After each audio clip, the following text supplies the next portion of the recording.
Hello, welcome to Libra Philippines. So ito yung reading natin for Libra. Sun, Moon, Rising, Venus, Jupiter, Libra. Take only what resonates. For those of you na gustong magpa-personal reading, all you have to do is pumunta sa Facebook page namin, Madam P. Hindi na muna ako guys mag-accept ng personal reading.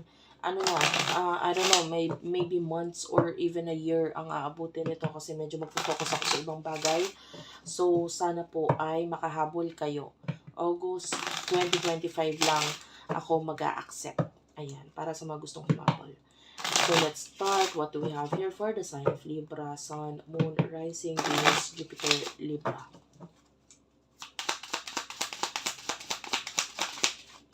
Okay, Libra.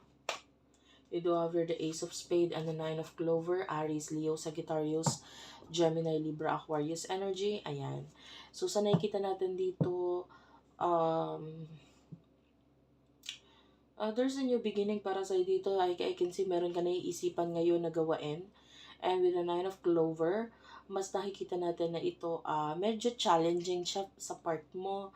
And parang yung iba sa inyo, hindi mo magawa yung total action na dapat mong gawin para dito. So, medyo nagiging challenging. Pero ito nakikita natin ang stability to eh. So, yung iba sa inyo may kinalaman sa money.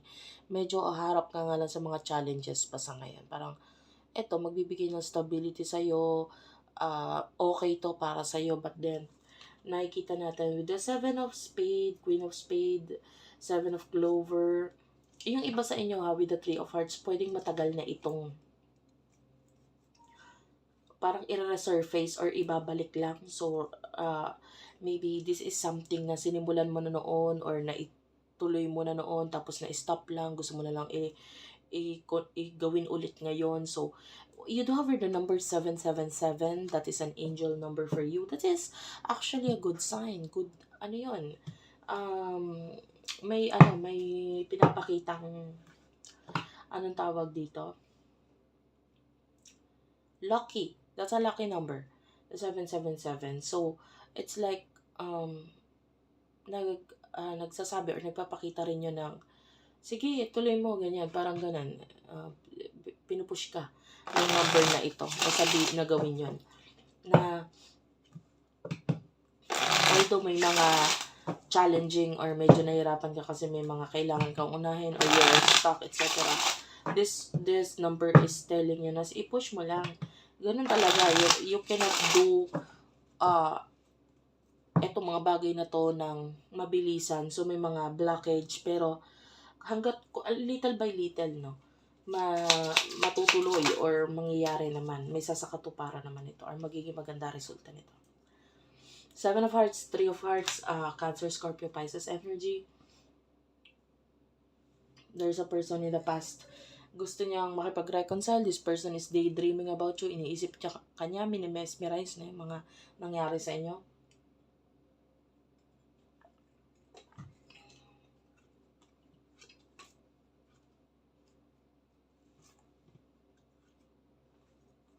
May galit ako, may nararamdaman akong galit dito sa person na to, pero dalawang energy na kukuha ko. Yung iba, ang galit niya nasa iyo.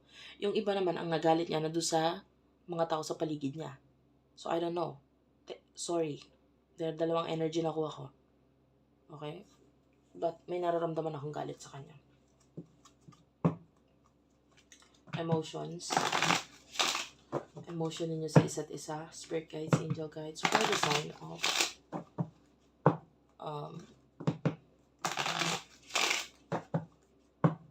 sign of Libra, one last shuffle.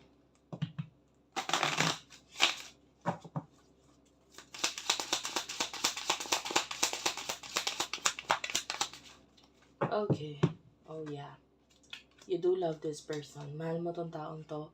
With the Four of Hearts, Six of Hearts, and Ace of Hearts. You do love the person. You do love the person.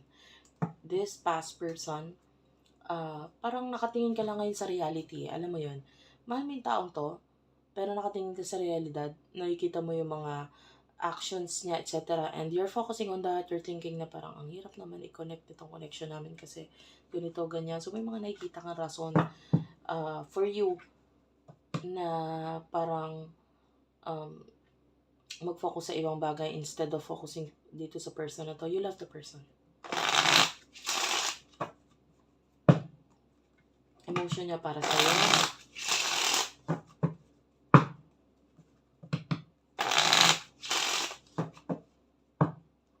May nakikita nga pala akong parang sorbetes or ice cream. This could be your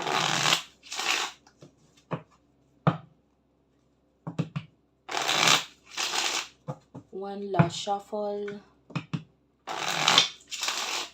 Emotion sa'yo ng taong to. You do have here the Jack of Hearts, the 5 of Diamonds, and the 10 of Clover. Bottom of the deck is the 8 of Clover. Okay. Okay. For those of you na yung person na to is galit sa mga tao sa paligid niya, well, pwedeng may idea ka regarding that. Or nararamdaman mo lang. The 5 of Diamonds is here. Majority ng pinagkakagalitan or pinag-aawayan ngayon is may kinalaman sa pera, responsibilidad. And the 8 of Clover is here. Pwedeng the person na to is full of that. Paano pupuno na siya dito sa responsibility na to eh.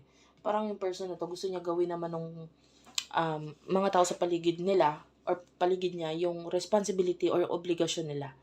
Na which is pwedeng yun yung nagiging problema, yung mga obligasyon na yan.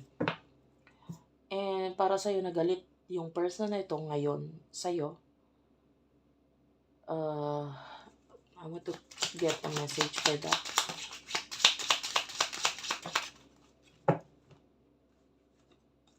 The 8 of Hearts, the 4 of Hearts, 4 of Clover, and the 6 of Hearts. I feel love here. Galit lang siya kasi pwedeng with the 4 of Clover and the Ace of Diamonds. I feel like nagfo-focus siya sa mga bagay na may kinalaman sa stability niya. This person miss you. And nandun yung love. Pero naka-focus na siya sa future. Okay. So what will happen in the near future sa inyong dalawa?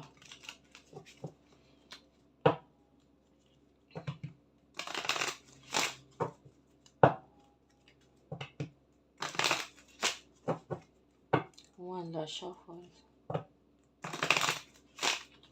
Okay.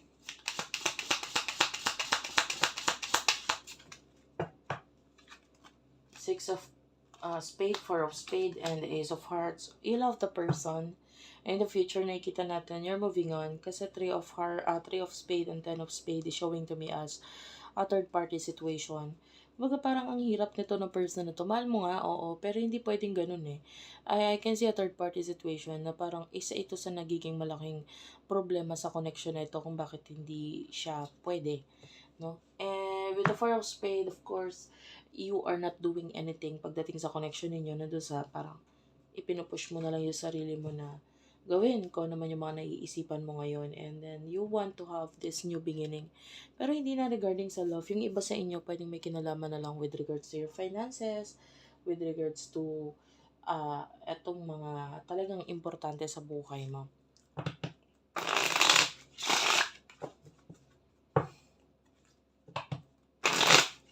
In the future para dito sa person na to.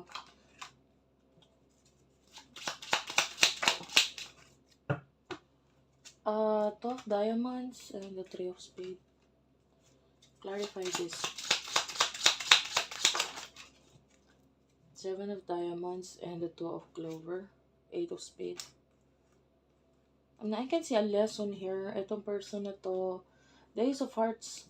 Nakita tayo dito ng pagmamahal at saka pagka-miss sa'yo. So, definitely, mararanasan or ma-feel din itong person ito yon.